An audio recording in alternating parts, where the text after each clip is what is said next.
Hi, I'm Daryl Diggs, and I'm glad that you're here. Whether you're leading a massive team or a single classroom, or just trying to navigate the person in the next cubicle, this is a space for you. We're all leaders of leaders, and in this podcast, in this short form piece of content, we are here to have honest conversations about what it really looks like to lead with intention. So on this show, we don't just talk about big wins, we dig into the messy stuff. We are all working on trying to navigate a workspace that may have tension or turn conflict into connection, and practice the kind of intentional inclusion that makes people truly feel seen. So as we connect in this format, this podcast, this body of work is designed to always leave you with a practical step that you can take into tomorrow. So here we go, let's dive in.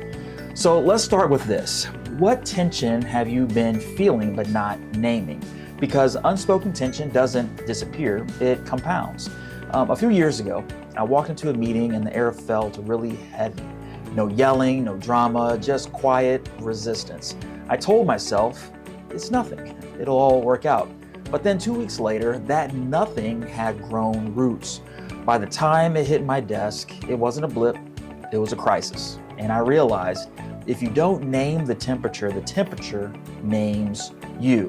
Now, conflict has many levels. One of those is a blip, which is a moment in time where things happen. Then there's a clash, which is a pattern of sorts. And then a crisis is almost like a rupture or conflict on scorched earth.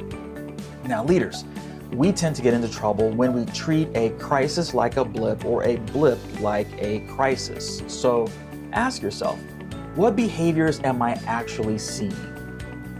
How long has this been happening? And what would happen if I did nothing? If we're able to take the emotion out of the evidence, then we'll be able to find the truth.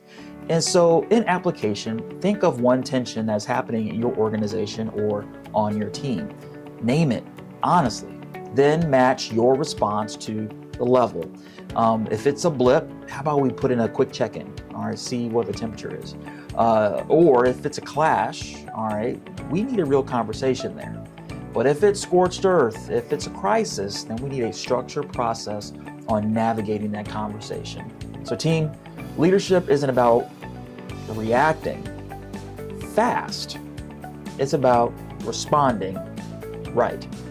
So here are two questions in reflection. What tension have you been feeling but not naming? And then my second question is, what evidence tells you the real level of this conflict? Now, as we close this thing out for the first one, you don't have to solve everything today. Just name what's real, because clarity is the beginning of peace.